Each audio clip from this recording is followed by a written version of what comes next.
Okay, we're going to explore Plato's Republic, the study of arithmetic. I ruled out the word arithmetic and I replaced it with the word number. Perhaps we'll see why.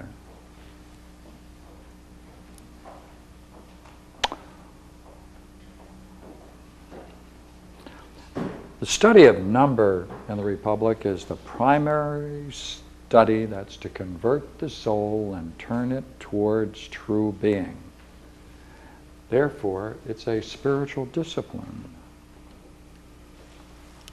So, it's a turning about. By the study of this, so it is claimed, one can then turn the soul around from becoming to being, or ousia.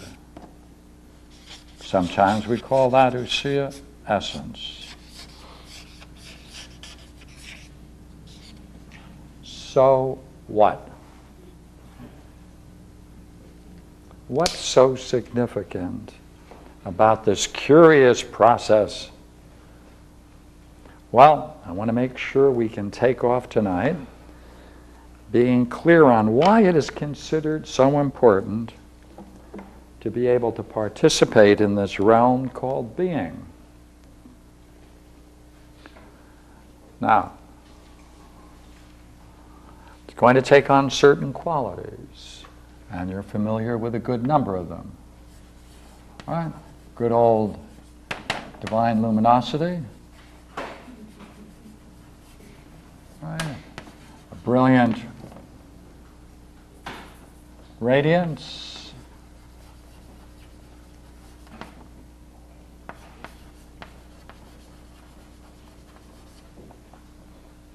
And when this is encountered, one recognizes as preeminently real, therefore we call it being.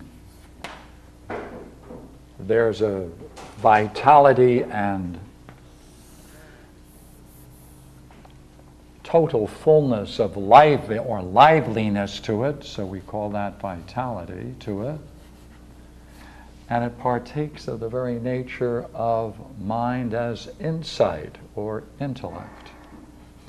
Now, again, this is an experience, and this is what is encountered, and therefore, when the soul encounters this, or when man encounters that, we have to know why it's considered so significant. So, I'm just going to read a paragraph at 490a, which is Book 6. Then will it not be our reasonable defense that the real lover of knowledge, by his nature, strives towards real being? Now that's what's called real being. And is not content to abide by this multitude of things which exist only in opinion. Forwards he always goes, never blunted, never ceases from that love, until he grasps the nature of what really is, by that part of the soul to which it belongs to grasp such a thing. And that is the part akin to real being. Then, going in unto this, mingling with the real, he begets mind and truth. He would know, truly live, and be nourished, and so he would cease from his travail, but never before. So, by mingling with the real, he begets mind and truth, or intellect, right? That's what comes out of it. Look here. That's what comes out of it. That's what you give birth to. Right? A way of seeing, intellect and truth. Now,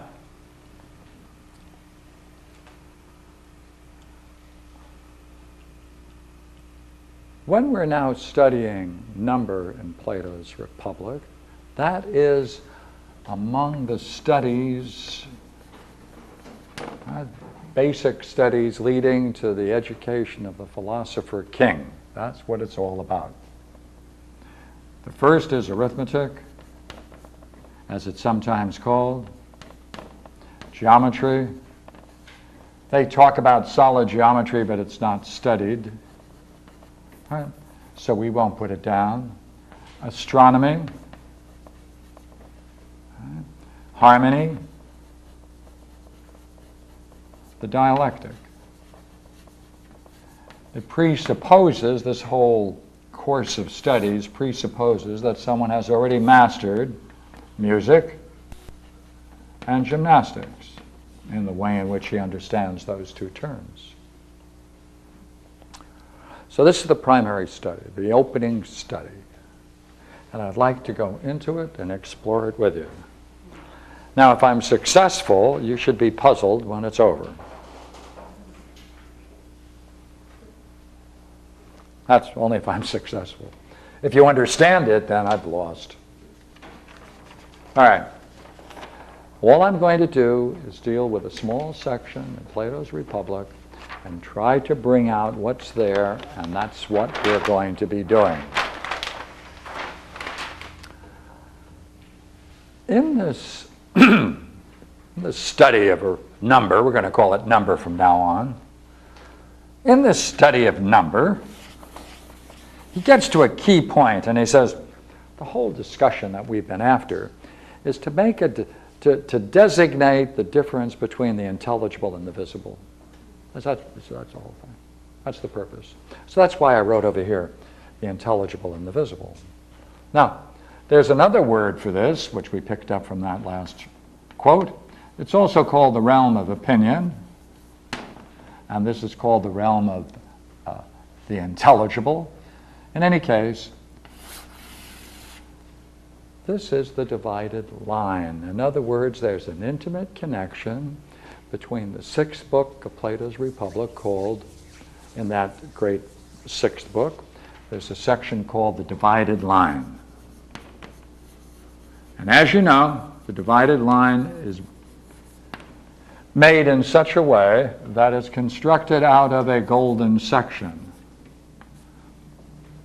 This is the realm of images. Image thinking. The image thinking.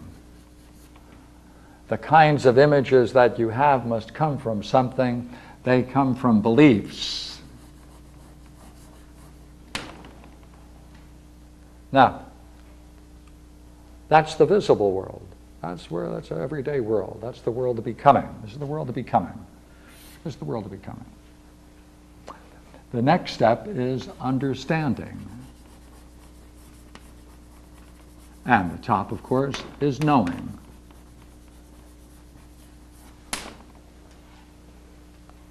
Now, in the sixth book, it's important to know that there's one particularly very interesting addition to this model, which I'd like to put in. All right? It says that, as everybody knows, the visible world, there is a sun, light, and that makes things visible, and as a result, we can then perceive things as a result of that. And therefore there's a source of the light called the sun. Therefore the same dynamics are said to be above it. Therefore, the good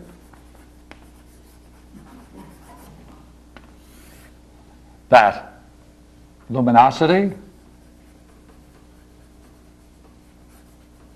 stands to light in our visible universe, and things seen, therefore, are knowable objects.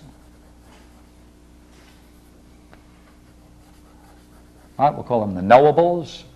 And as the eye sees here, so too in this world, so the soul sees. Therefore, it's a parallel. Now, we're going to use this language as we proceed. since he spends a good deal of time developing the structure of the study of number, if he concludes with this, that exactly picks up the major distinction, the divided line in Book 6. So we're going to see how that plays back and forth. Well, the first thing he does is that he said we must study something that applies to all of the studies that we're going to pursue. That's geometry, solid geometry, astronomy, harmony, and dialectic. So we need a study that applies to all. All right, that's what we need. A study that applies to all.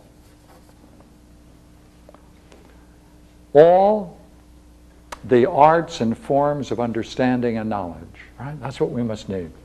We have to study something that is common to all the arts and sciences. When the translators translate the word science, it's really knowledge. So therefore, he said, what you have to do is study something that applies to all the arts and forms of understanding and knowledge.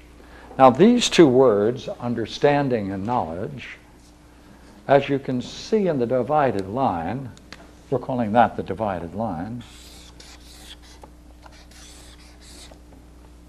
Therefore, we're going to study something, you see, that applies to this whole realm. That's what he's saying. This whole realm. It applies to this whole realm, and that is number. And understanding is the dianoia, knowledge is episteme. And therefore, it applies to all of the arts. No, there are no arts below this line, of course.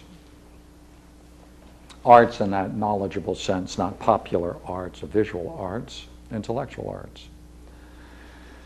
Therefore, what we must do is study number and the reasoning that goes with number. Let's say we must study number and the reasoning that goes with number.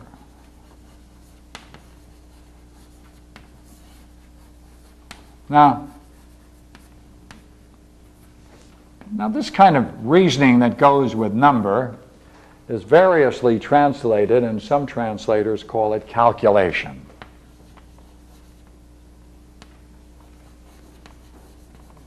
But that already assumes we know what he's talking about when we're talking about number. Because the word itself is logismo, which has that meaning, but it also means the kind of reasoning that goes along with number. Okay, we got it now. A certain kind of reasoning that goes along with number that applies to this whole realm. Well, it's actually, he said, I'm doing something rather simple. All it requires is learning how to make distinctions, such as between 1, 2, and 3. What? This whole thing is just making, yes. He said, because if you understand what I'm doing, that will awaken the intellect and it draws the mind to ousia, or essence. That's the province. What does it do? That what he's going to do with number, is going to awaken the mind, right? We're going to wake up the mind.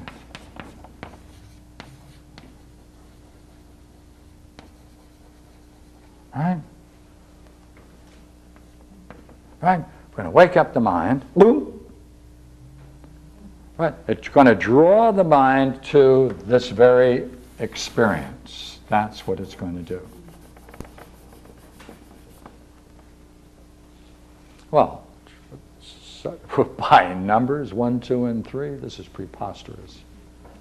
It's absurd. What he gets away with. Or there's something here.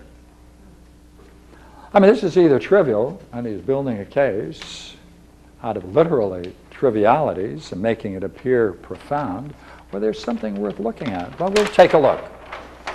It's all right. There are 3 things. 1, 2, and 3. I have to make a distinction between 1, 2, and 3. By the way, he makes 3 kinds of judgments. He talks about 3 fingers. So we have a repetition of this very interesting idea. Let's take a look at what he's doing. Notice now, we're going to be talking about number And the examples that he's going to use to show it have nothing to do with number whatsoever, which is exactly what you would expect. Let's see. He said, look here, the first kind of thing that in studying is that we use perception. Some translators call this sensation. The word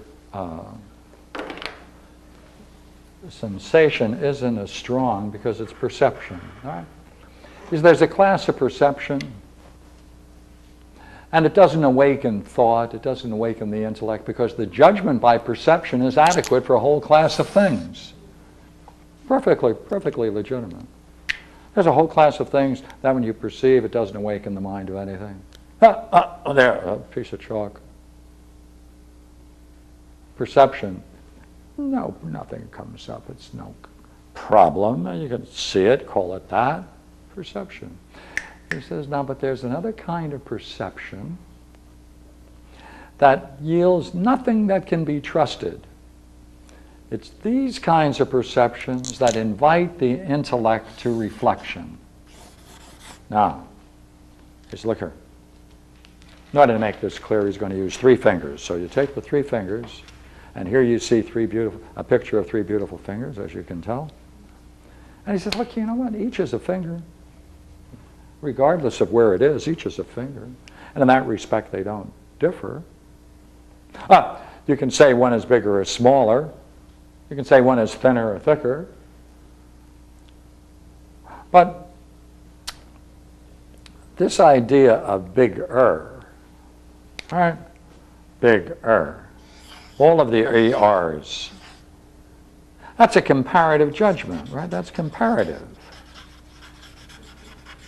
I mean, this is certainly smaller than this, but it's bigger than this. And so on with all comparative judgments. All comparative judgments are relative to the thing that you're measuring it against. Is that therefore, perception then can report this as being both bigger and smaller. Oh, hey, look here. He says, you know what? The same thing is true for bigness. Now, notice we're moving from ERs to NESs.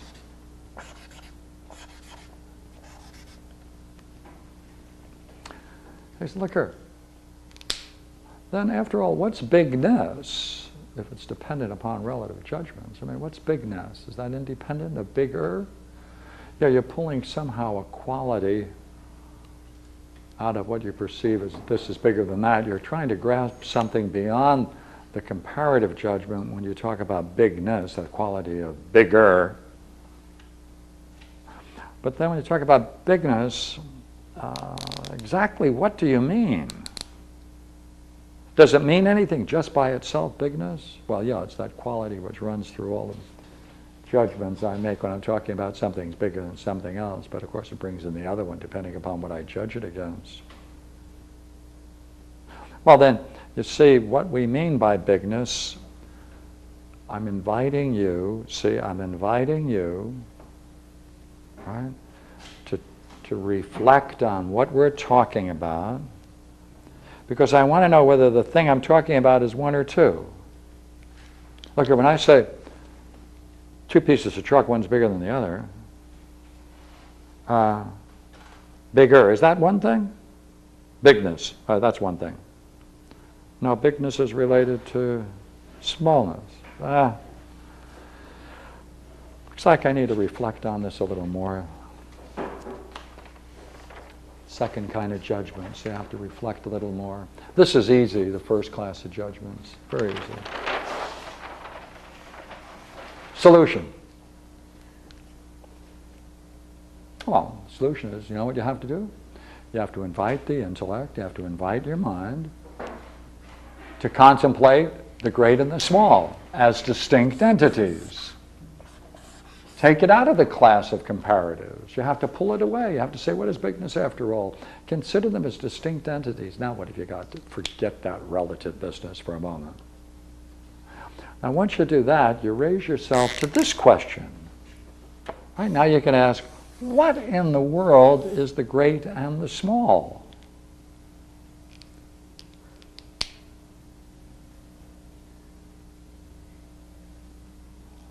Because now we're pulling it away from particular judgments. We want to know, is there anything in the nature of reality that's great and small? Or is it just a made-up concept?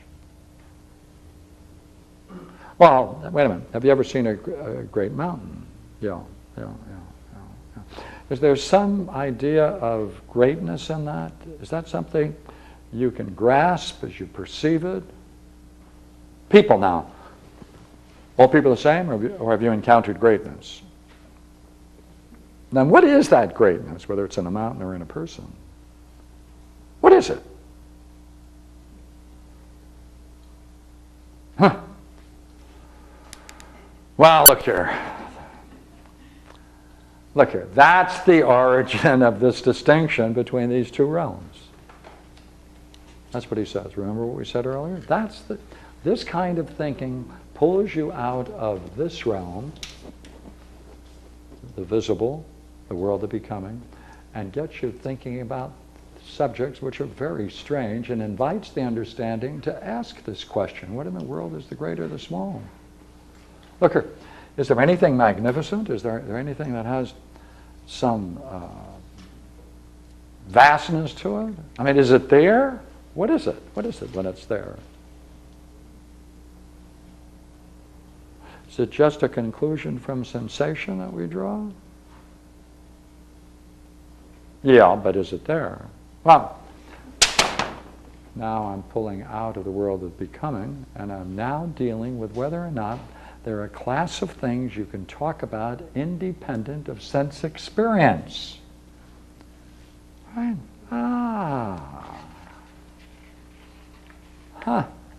That's what we're doing.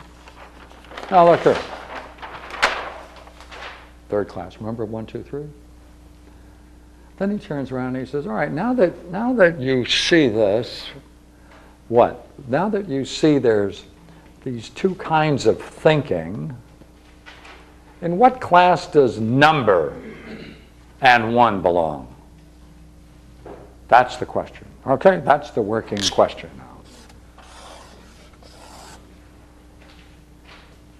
Well, we know one thing. If either is adequately apprehended by perception, as with finger, you won't need to invite the intellect to inquire. I mean, anything you can understand fully, grasp fully, apprehend fully, by perception, you don't have to invite thought. But look here. In order to know what class, number, and one belong, shouldn't you know what one is?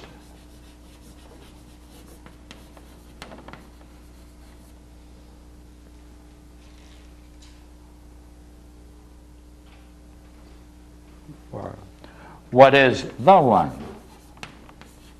Also talks that way. Look at what we just did. What is one what? One chair? One person? One marker? What happens then when you stick this curious little word in there?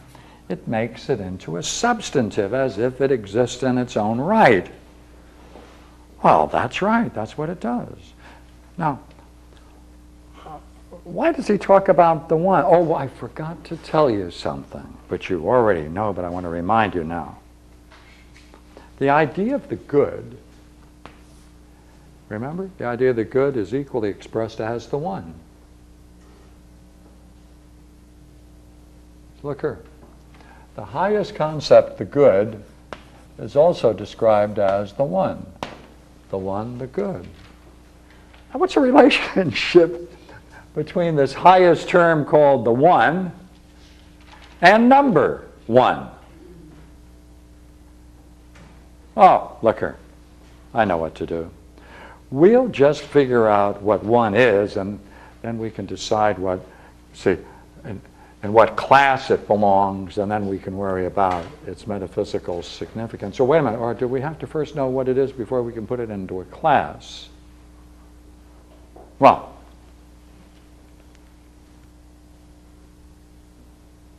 Look here. He shifts now, and this is what he says about this study. All right? We have to inquire into what is the one as such. That is, some other translations call it, what after all is the nature of the one. Other translations vary it, but this is a pretty good one. What is the one as such? And this is why he considers it very important. He says, this is one of the studies that guide and convert the soul to the contemplation of being. That's what it does.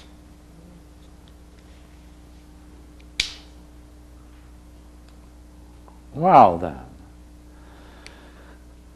what does that mean? Well, let's see if we inherit a problem here.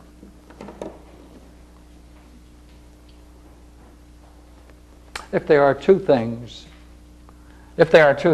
and each is distinct one from the other, then together they're two. Together they're two. Let's get two things quite distant from one another just to play for a moment. Let's call one a contemplating philosopher, all right? Now here he is contemplating, all right?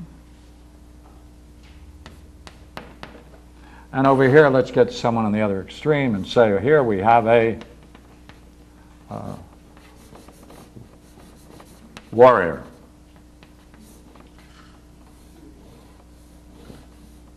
All right, a warrior, soldier, warrior, contemplating philosopher.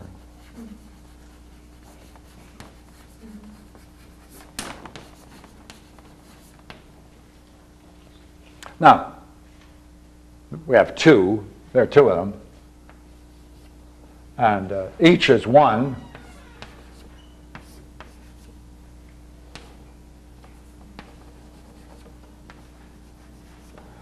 And together they're two. But if, would you not agree? Any time, however, if you get two things, if they're inseparable, then they're one. Yeah. Oh, okay. I thought I'll turn the page for a moment.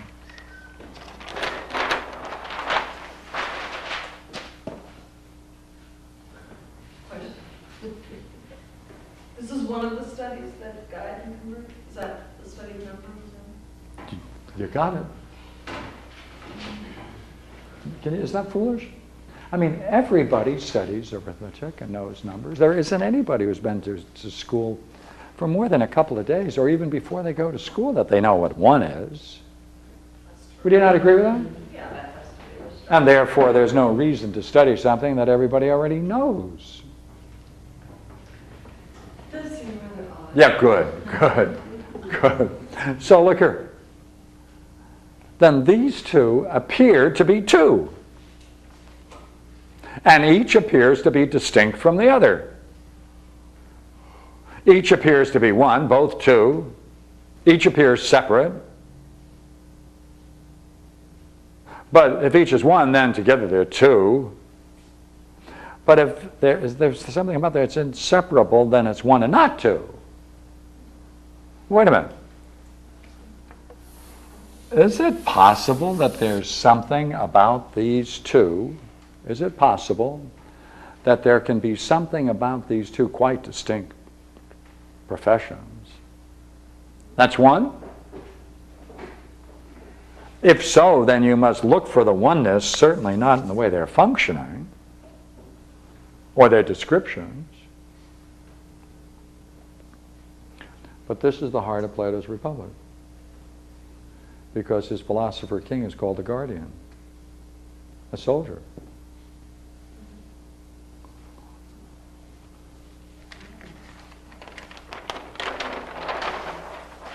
He says, hey, you know what? Our guardian is soldier and philosopher in one. Now look here. Where do you find the oneness in that? Where do you find the oneness in that? Miss, help out, please. Ampersand. What? Little ampersand. Oh, the ampersand. Right in there. Yeah. Yep. Yep. Yep. Yep. Yeah. But look here. You can't see it. You have to come to it by some process. If you say that the philosopher, see the way he expresses it, the guardian is, well, I can even give you a very fine quote for it.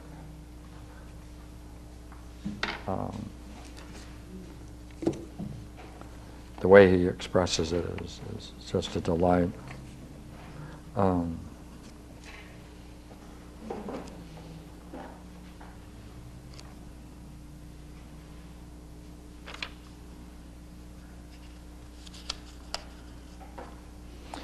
For a soldier must learn them, numbers, in order to marshal his troops, and a philosopher because he must rise out of the region of generation and lay hold on essence, or he can never become a true reckoner.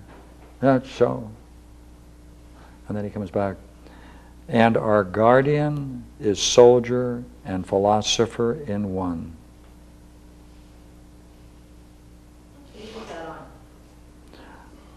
In the lobe, it's 163, it's 525b.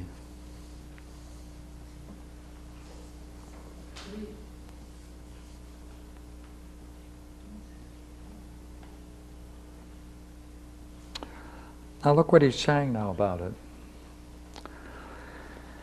It is fitting then, Glaucon, that this branch of learning should be prescribed by our law, and that we should induce those who are to share the highest functions of the state to enter upon that study of calculation, that's that way of reasoning with numbers, and take hold of it not as amateurs, but to follow it up until they attain to the contemplation of the nature of number by pure thought. Not for the purpose of buying or selling, as if they're preparing to be merchants or hucksters, but for the uses of war and for facilitating the conversion of the soul itself from the world of generation to essence and truth. He says, now what kind of numbers are you talking about? That's what I was going to ask. Well, I asked it. I asked it first. All right. You were reading my mind. Like, what kind of number? What are you talking about?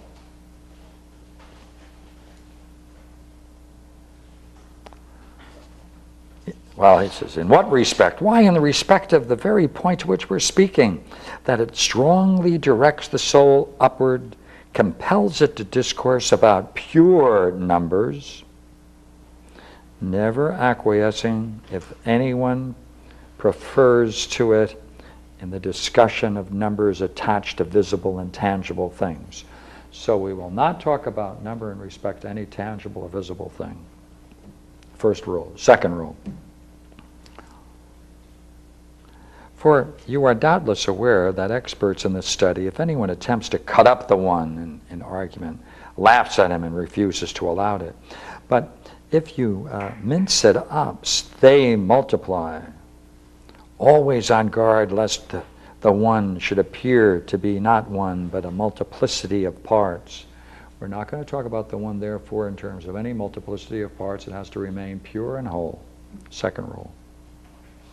Most true. So suppose now, Glaucon, someone were to ask them, my good friends, what numbers are these that you're talking about, in which the one is such as you postulate, each unity equal to every other, without the slightest difference and admitting of no division into parts? He said, what do you think they'll answer? He said, this, I think, that they're speaking of units which can only be conceived by thought, and which it is not possible to deal with in any other way. this branch of study really seems to be indispensable for us, since it plainly compels the soul to employ pure thought with a view to truth itself. Now let me give you a slight shift now. All right? Let me talk about this for a moment.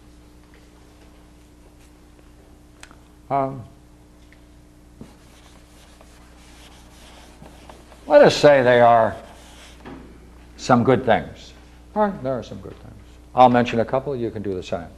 Health, I call that a good thing, is it not? Right. Intelligence can be a good thing. Wealth.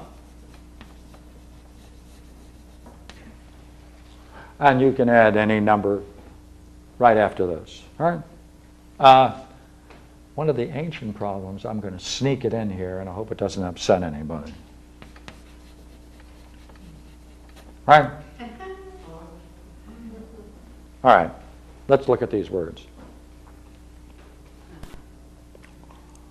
Would you agree that, now I'm going to let you use any one of these words, I'm going to talk about them in general for a moment,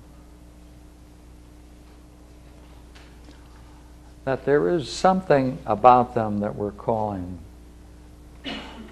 good, right? That's what we said. There's something about them we're going to call it good. Right? Would you not agree? Each one of these seems to produce something that we recognize. It's a kind of wholeness. Right? Because take wealth. If I take the wealth that I have and disperse it widely, randomly, well, it doesn't come together. It can't be bound together. It can't have any wholeness. Health. There's some kind of wholeness. Even if you're talking about good food, there's some kind of wholesomeness about it, wholeness about it. That's that ness problem, isn't it? Well, if the good is that which in some way brings about the wholeness of things, if that's what it does, right, it brings about the wholeness of things. And what makes whole, because after all, there has to be a whole before you can have wholeness, right? Before you can have bigger, you have to have bigness. Before you can have bigness, there has to be something big or great. So, if you call it good, if you call these things good, they must have some kind of wholeness about it. That presupposes the existence of a whole. But what makes whole and holds together, right? Whatever is there holds together whatever is there of each. Well, if it holds it together as one, doesn't it? It holds it together as one.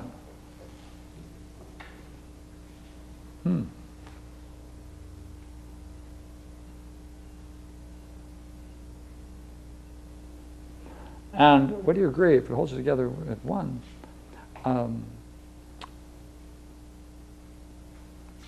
by the good's presence, then each is perfected. There's a perfection going on, isn't it? There's a perfection going on. And so there's a perfection going on. And the perfection is going on is a consequence of that unity. Right? Unity presupposes one, which is why I put it there. Hey, wait a minute now. If we're talking seriously about this, then in talking this way, it should fit all of these.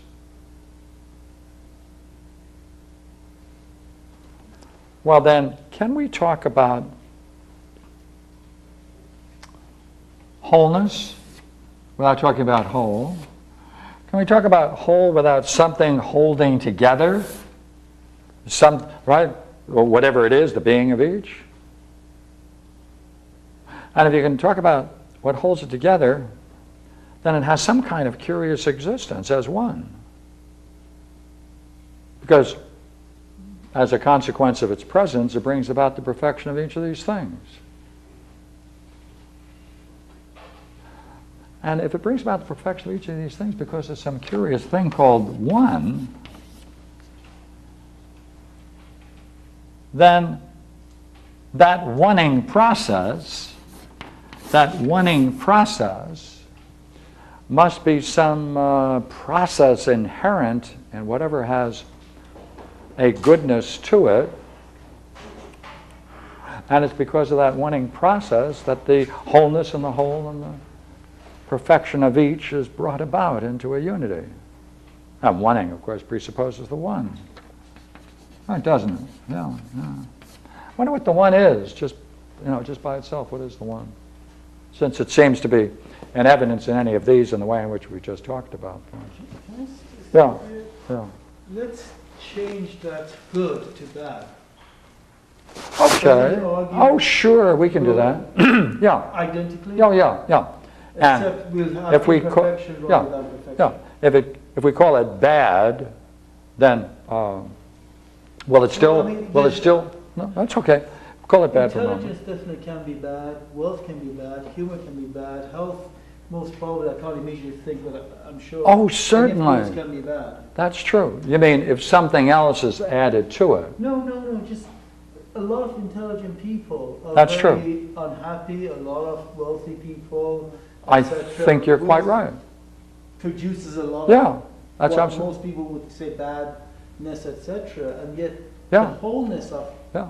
when something is Yeah. bad, it still has the wholeness. Yeah, yeah. These are not complete in themselves. They require something else to be perfect. But what happens Right. when they're imperfect? What stops them from still having the wholeness? What stops them from being whole? No. Insofar as there is health, there is a wholeness. Right. And Right. if that health is bad, And it it's doesn't. still got its wholeness. Yeah, I don't want to lose what you're saying. So. Let's look at watch. intelligence. Yeah. Mm-hmm. Okay. Intelligence. Mm-hmm. Since intelligence produces sadness, Mm-hmm. let's call it bad. Most people would agree that sadness is not good. Mm-hmm. Mm-hmm. Then watch. Is there a difference between these things and what someone may do possessing these things?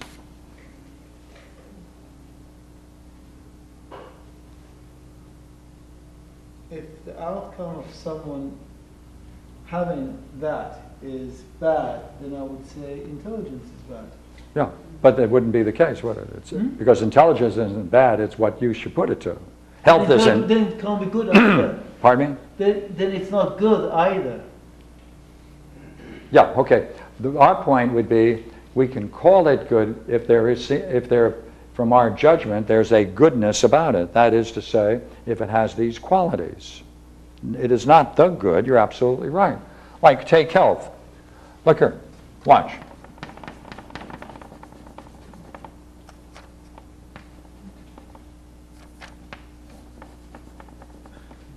Again, you read my mind.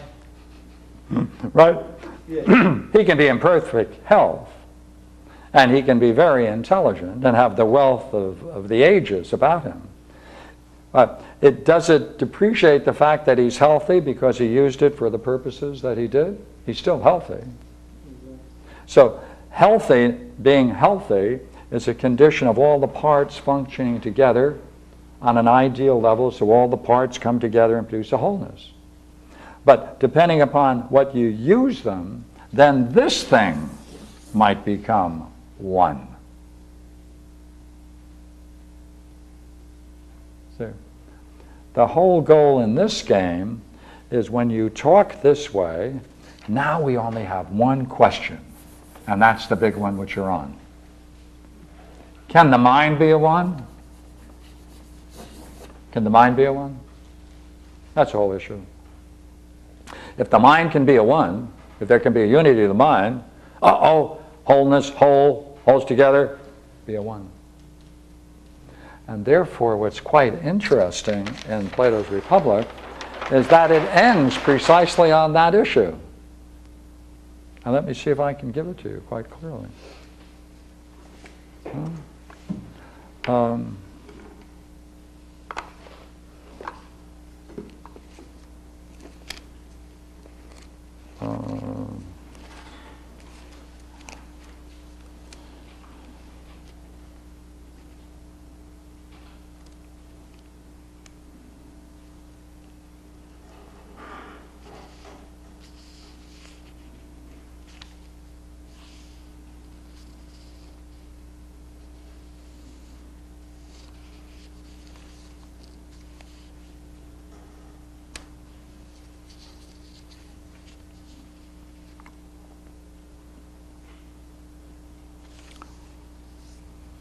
In all this is the education.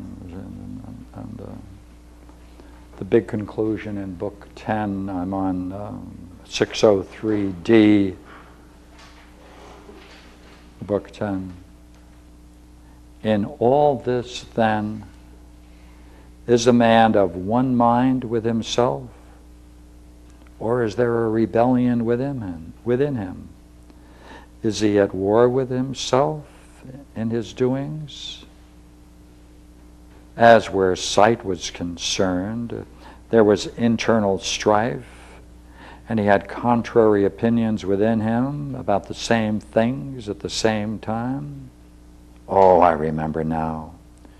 We need not come to agreement about that again, for we have already agreed sufficiently about all this in our former discussion, that our soul is laden with thousands of such contradictions which exist all at once.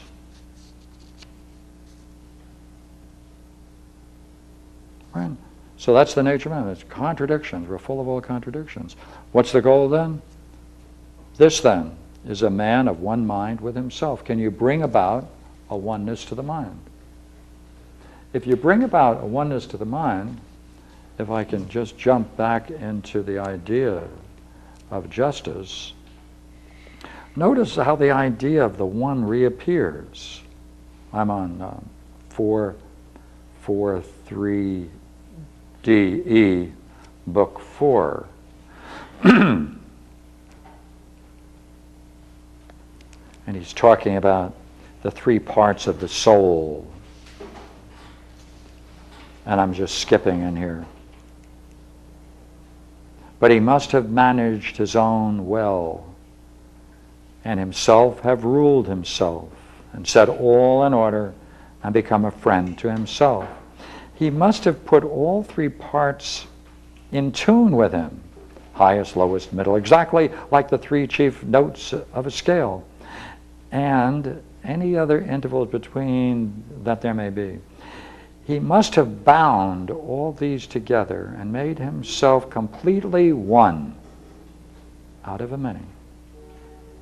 Temperate, concordant, and then only do whatever he does, getting wealth, care of the body, even matters of state or private contract. In all these he must believe and name as just and beautiful dealings, whatever practices preserves its condition and works along with it. And as wisdom, he must name the knowledge which presides over this practice. And what kind of a practice is it? Making a one out of a many. Wow, look here. If the goal is to make one mind, and to deal with all the contradictions and turmoils in ourself, the whole goal then is to make ourselves one out of many. What is this one? Which, when it's present in these things, we call wholeness. And anything, any distinction you make is always one. I mean, you can't see anything that isn't a one. Right?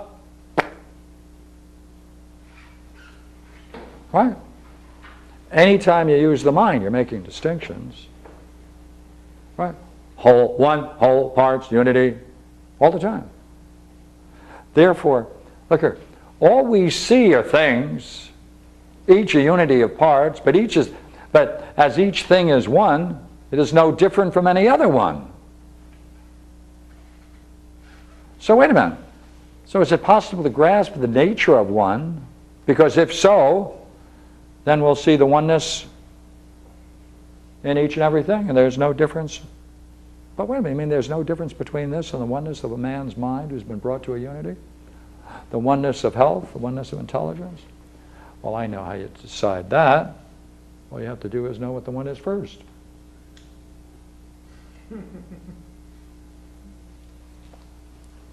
And, Miss, what is it? What is it? Yeah. The nature of the one itself? Yeah. Go ahead.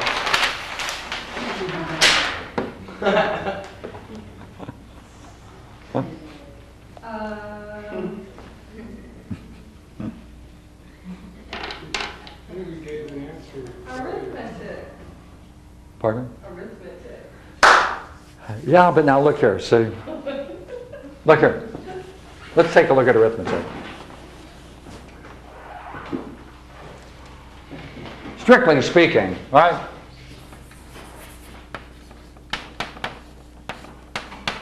Agree? Or any other such thing? But this is 1, 2, is it not? And each, and each, Or 2 ones. and each is a 1, right? And there's not the slightest difference between any of the 1s that make up a 2, is there? No, no, no, no, no, no. No difference at all. And they don't have any parts, do they? Right. Because whatever number you're talking about, there must be a 1 to it, otherwise it wouldn't be a number. Is that right?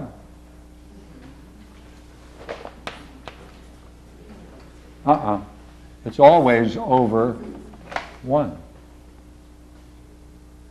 Right. Say, well, we don't recognize that, but we should. There is no number without a 1 under it. What is that saying? That's saying that's all there is. I'm not talking about anything else. I'm just talking about that. Everything else in the universe can just pass into insignificance. Look at. Suppose I do this. Still puts it over. 1 over? Yeah. 1 over 3 over 2? Yeah. Wait a minute. Suppose someone comes along and goes, wait a minute. Yeah. It defines it, for sure. So wait a minute. So when you're adding, are you not just dealing with 1s? Yes. And your conclusion is only 1s? Yep. So all you're doing is putting numbers on 1. Yeah. And, and if there's not the slightest difference between any of the 1s that you have, I wonder how many 1s you have.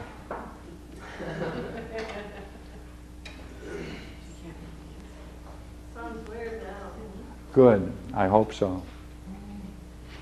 This is what he's doing. See, this is what he's doing.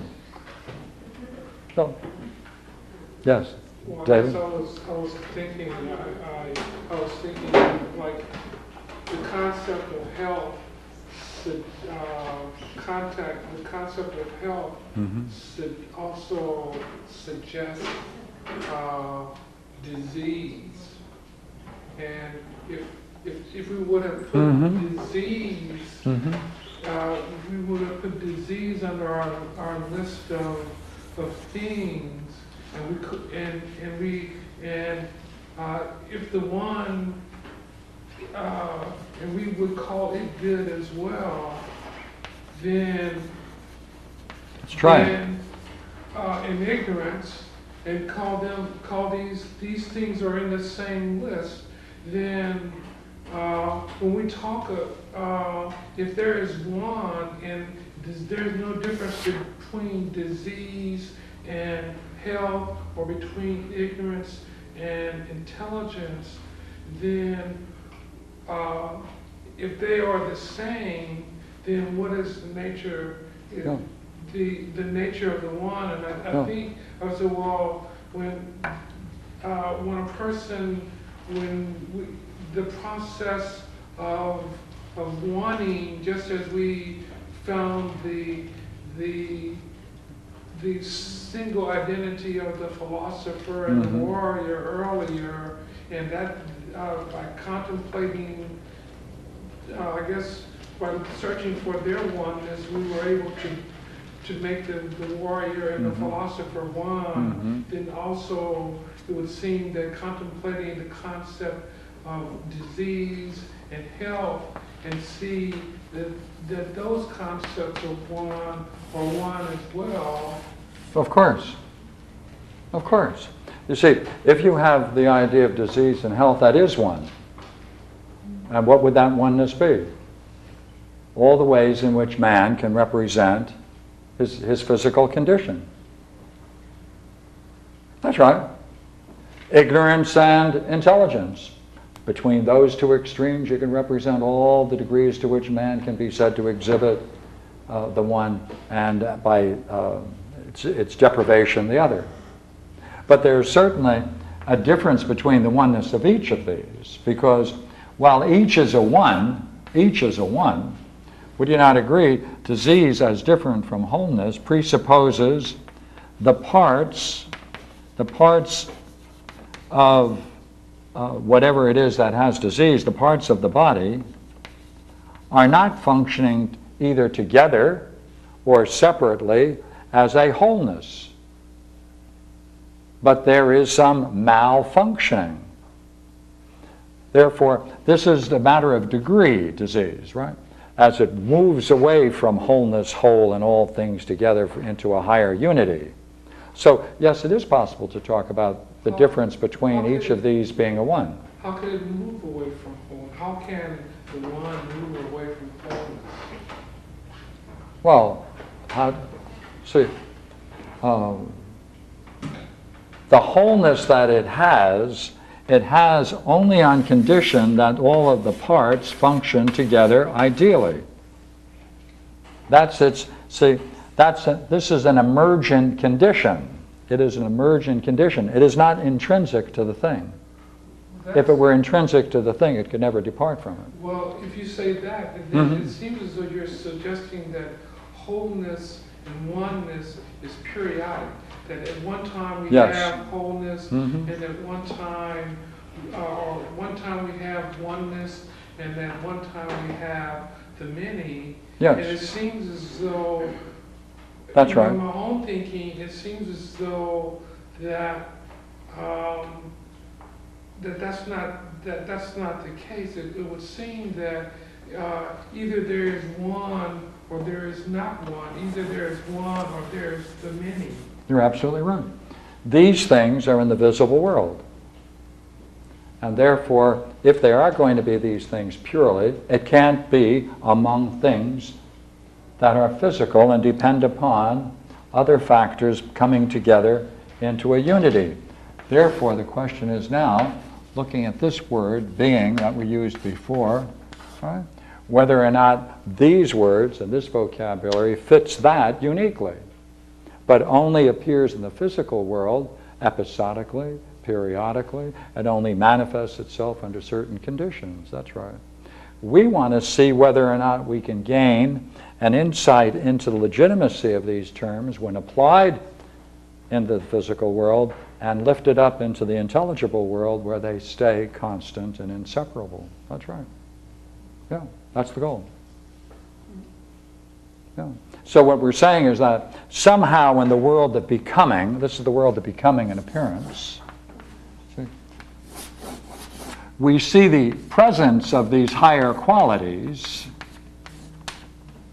but only as shadows. Their fullness is in the intelligible realm. And that's why he is saying, hey, get up there and take a look. Mingle in this world. Get into this world. Experience it as much as you can. Yeah. It would seem that health exists in the visible world, along with disease, and so that in the invisible world there is neither health nor disease, because those are things that exist in the physical world. You're absolutely right. That's absolutely right. There has to be the quality of health in that world raised to this word.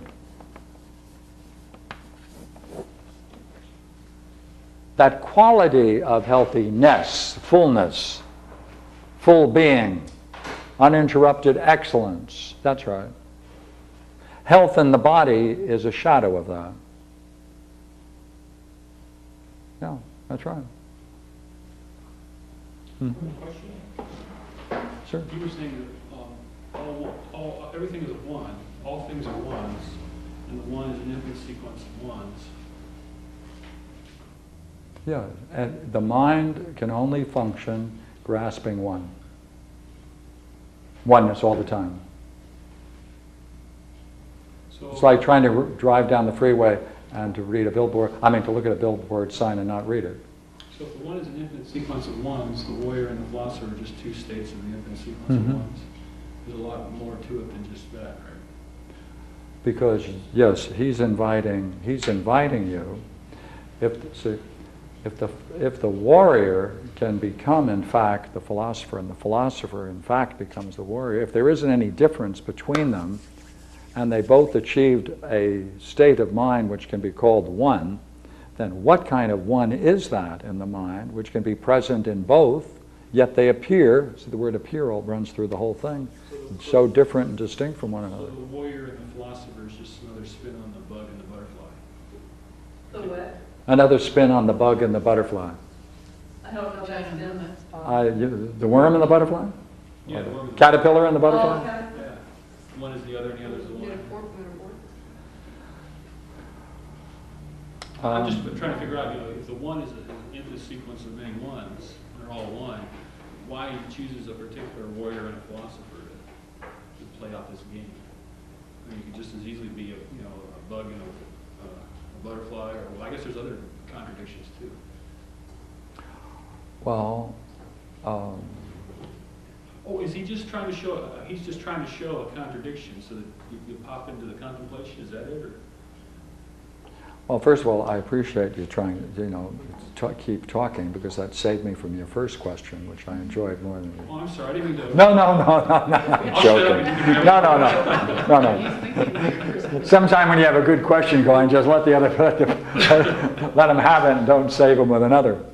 The question you're raising, as I understand it, is there some inner need why Plato had to choose in describing the Republic the role of the guardian? Yeah.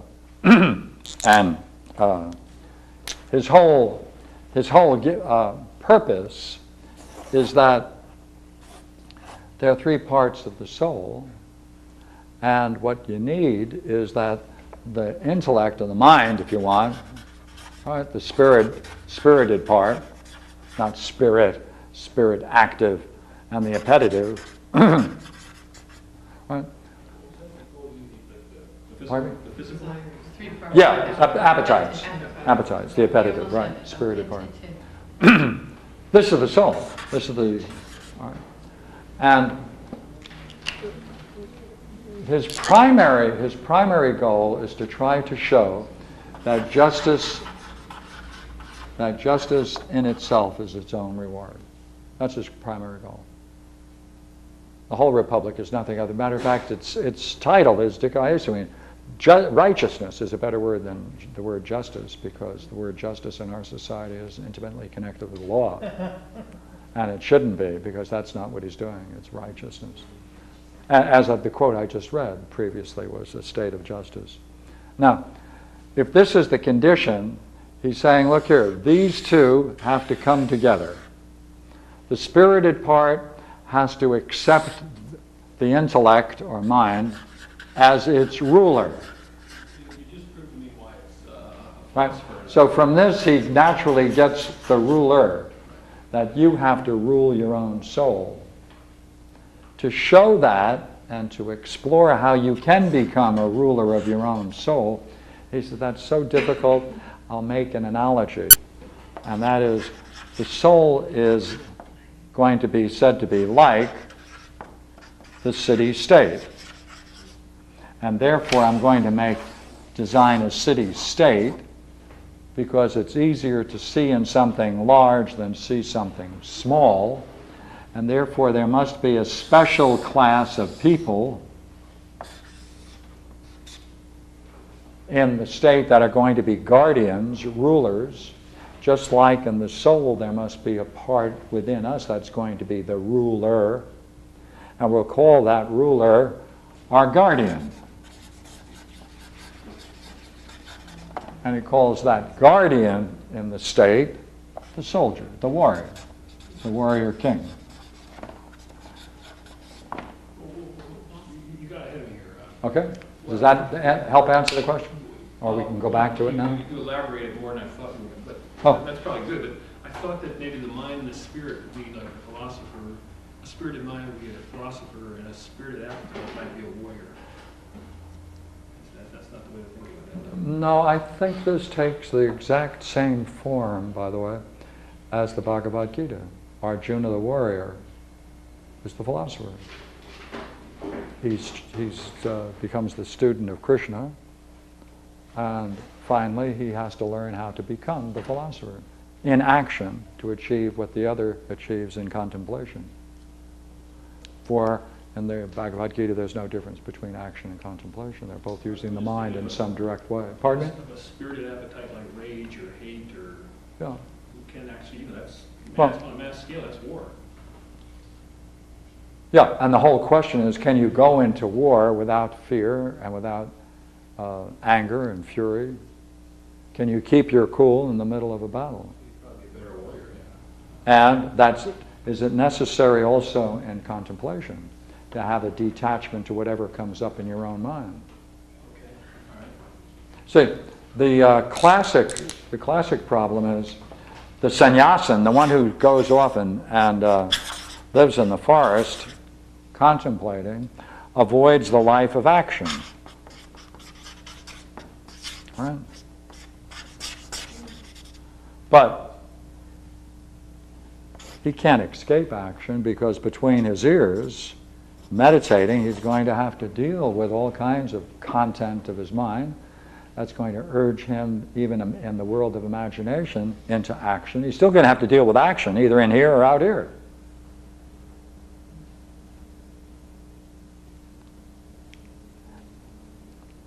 And he's going to have to keep one pointed here. He's going to have to keep one pointed here. Good heavens, one is back again. I want to go back to arithmetic.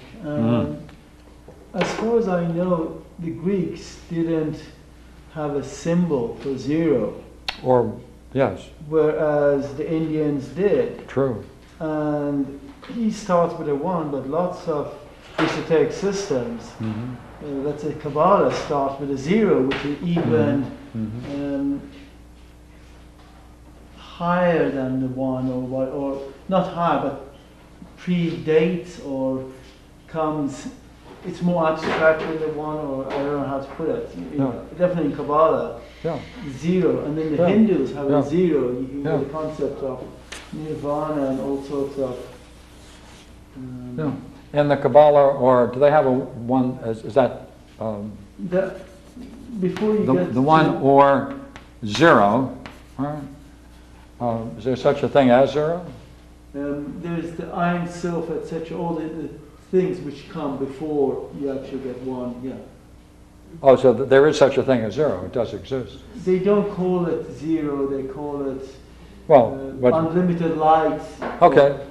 But see, if it's unlimited light, then it is something you can talk about. It has light.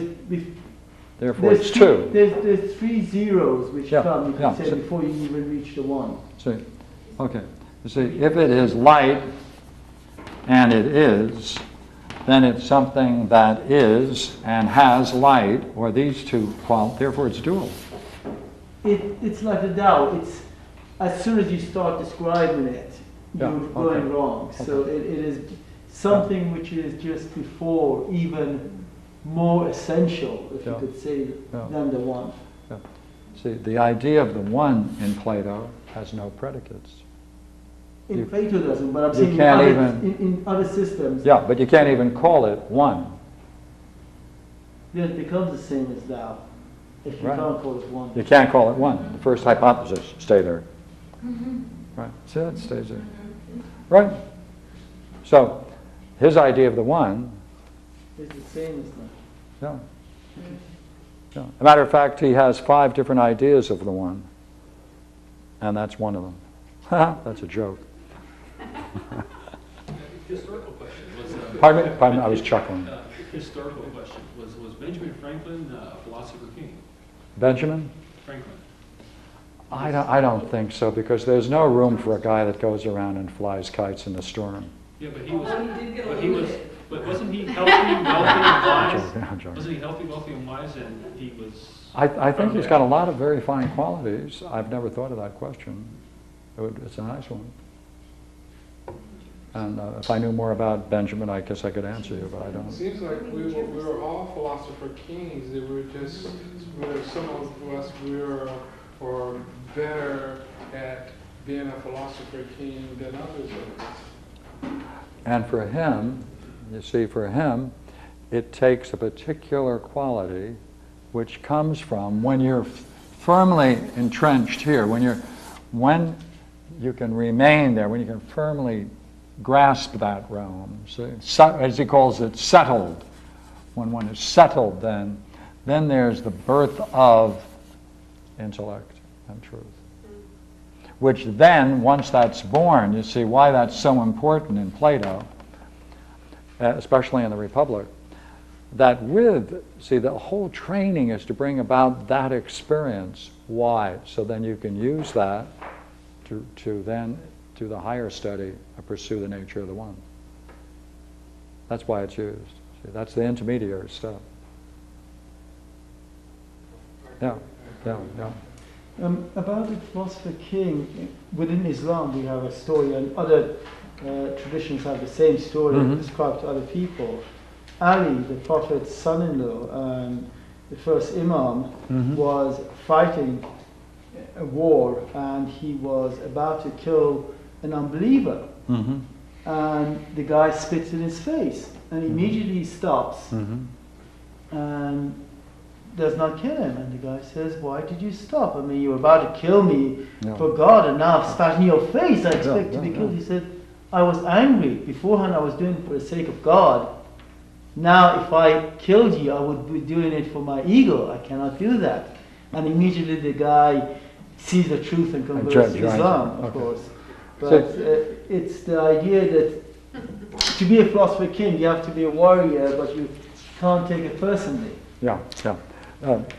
What's real interesting about this whole republic, you see, is that this is very clearly what is called an analogy. And the question is it meant to be put into existence? Has it ever been put into existence? Can it be put into existence, this republic or politeia? Right? Shall we spend our time and effort in trying to bring about these people then to rule the state? Can it be a blueprint for politics? That's the whole question. Well, I have a great quote for you. Right? And Plato at the end of Book 9 has just what I call a delicious quote.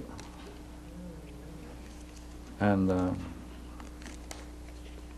he deals with that, and he's got a very interesting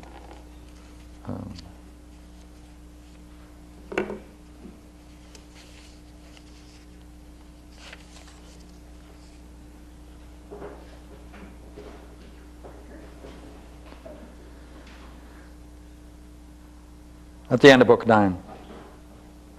"I understand," he said, "you mean in our city, the city which we have described and founded in words, for I don't think it exists anywhere on earth."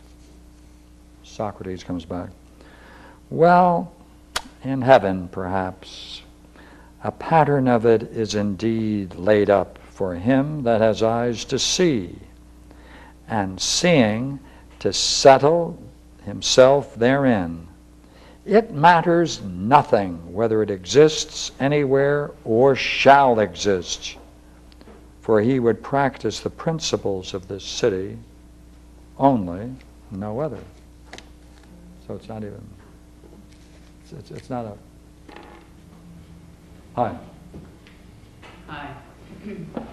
I noticed that you used one of Proclus's propositions to talk about the nature of the good and the one. And I was wondering why you did that. I mean, I was surprised. I've never seen you go out of the Republic to talk about a principle from the Republic, like the good and the one being identical.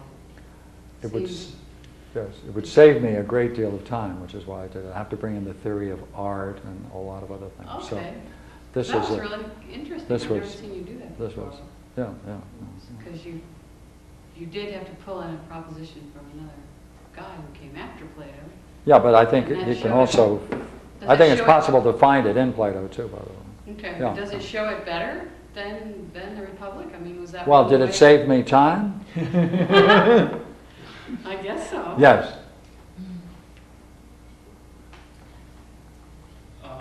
Two questions. One, so I can get to the second question.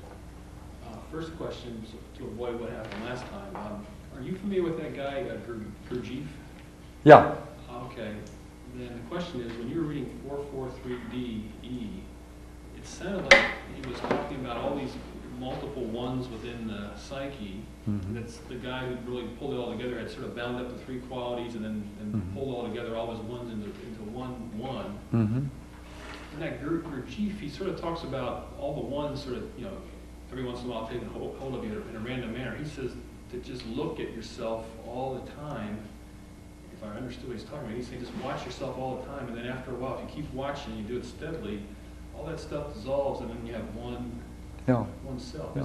Yeah. Is he pulling that out of Plato, or are they just Mm, two same ideas? Or? See, when someone has it that succinctly, I think you might be able to infer it from Plato. But that looks much more like influence from a wide variety of sources, especially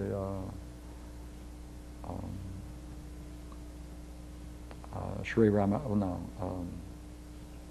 Rama Maharshi would be very, very close, and in that same age, and also in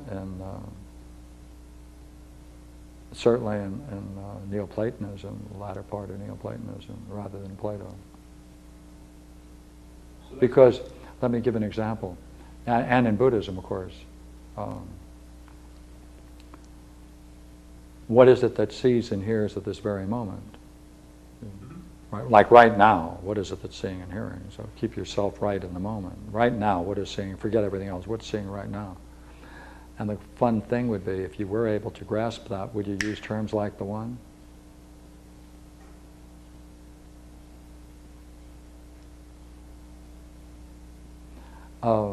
Basui, 15th century Buddhist, right? His last words before he died was, hey, look directly. What is this? Same thing. Look directly. Look directly. What is this? So that theme runs through very succinctly and clearly, and I think it can be found in other traditions than Plato. I'm not sure whether... It would seem that in a person who's come out of Western culture, because it would seem unlikely that a person could have avoided the thinking of Plato, even though they may not have read Plato directly, but it would seem that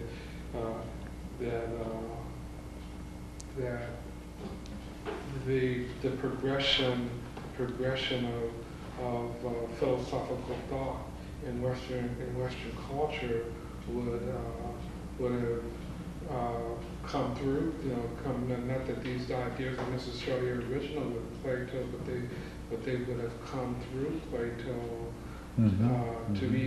to be considered and refined upon or discarded as concepts.